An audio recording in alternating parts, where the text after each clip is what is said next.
Good morning, ladies and gentlemen. Eddie Marcus here.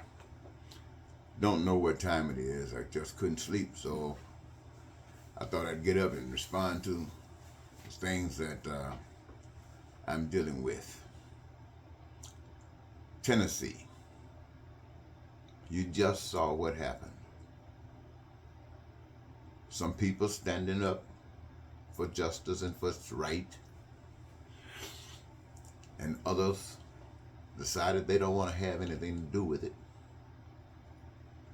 And also other reasons. You can't think of anything more obvious than these two Tennessee legislators, black, kicked off.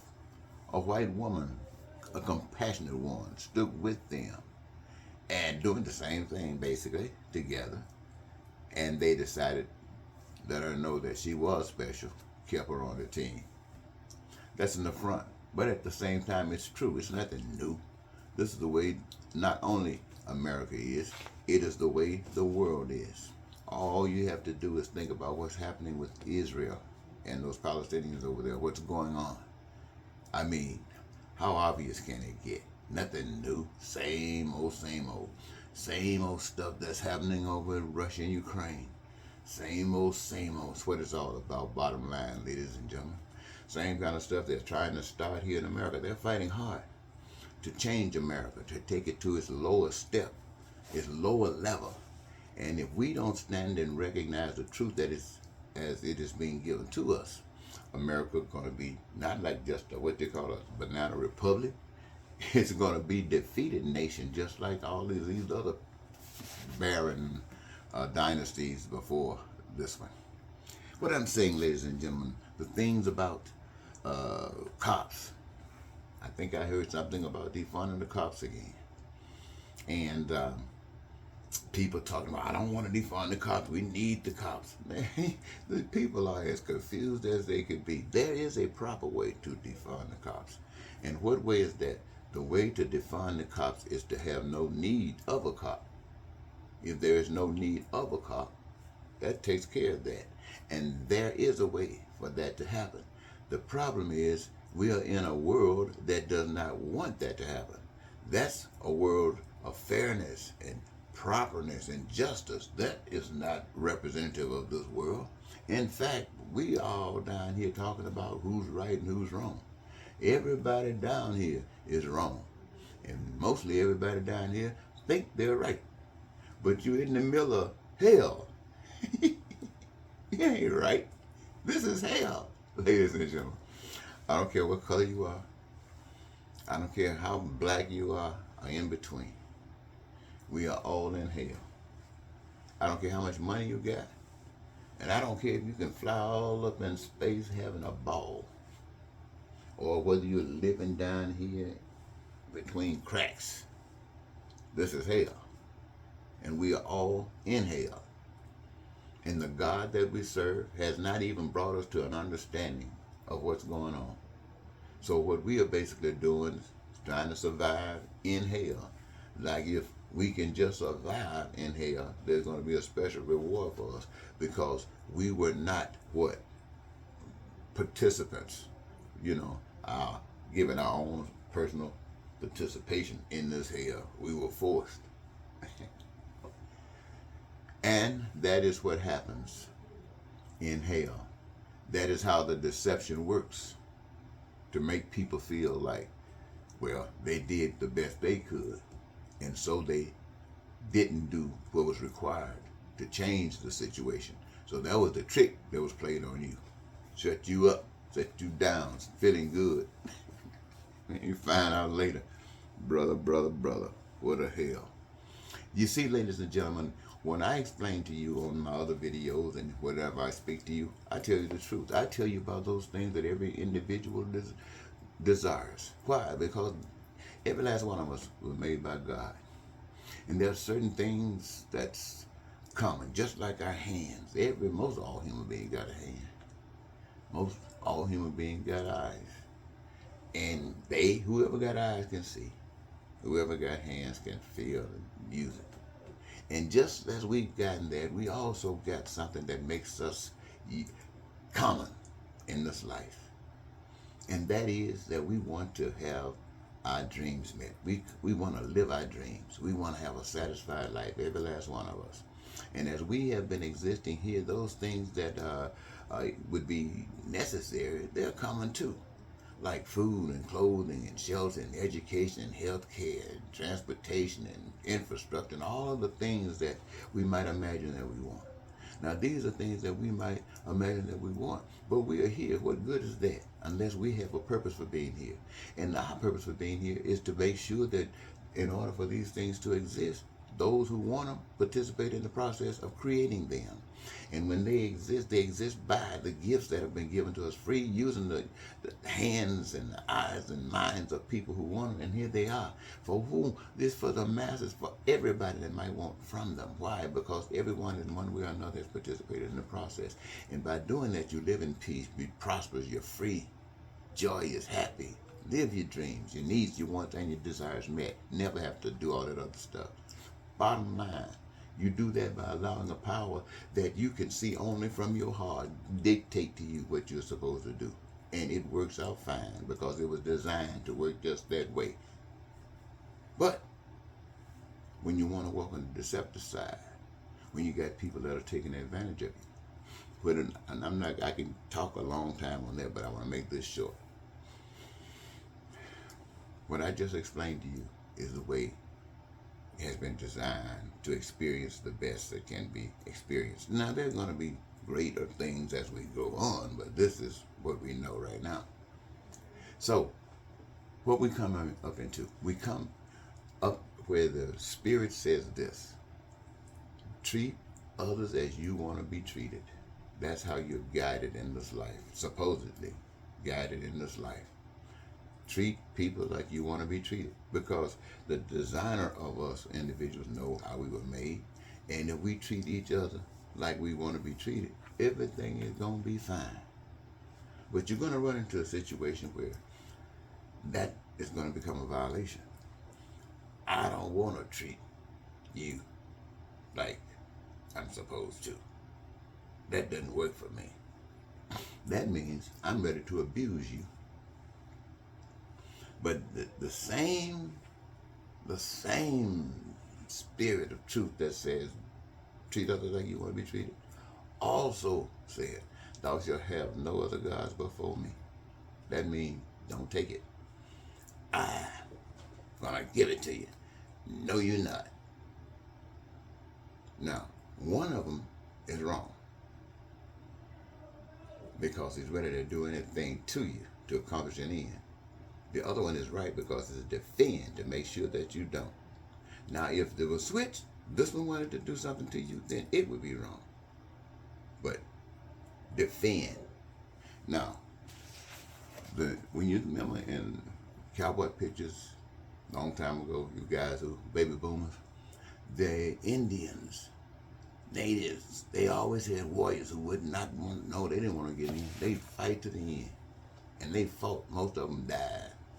That was the way they were supposed to. I'll explain that later. Those who didn't die gave in. They said, oh, well, maybe one day it'll happen. So they came in and gave in. That happened in every situation where slaves were. Black people, the warriors, no, the warriors, man, they died. The rest of them gave in. We can look at the 60s. When Dr. King and Malcolm X and those guys were out there, those warriors, they died. What happened? They stopped dying. What happened?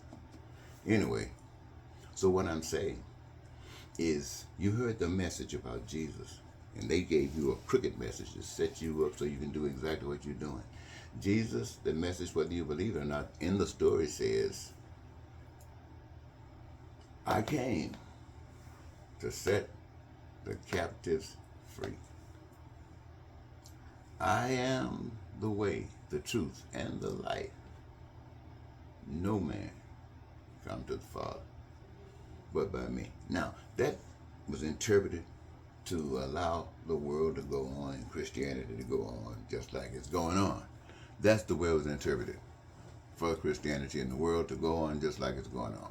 But that's not what it was. That's not what it said. Jesus said, I am the way. If you want to get on that righteous stuff, if you want to satisfy what's right, if you want to please your Creator, then follow me. I came to set you free. Who is a captive down here on earth? For everybody. But the biggest captive is those that gave in. You see, the whole world is representative of people who will abuse you and people who gave in. The warriors are not here.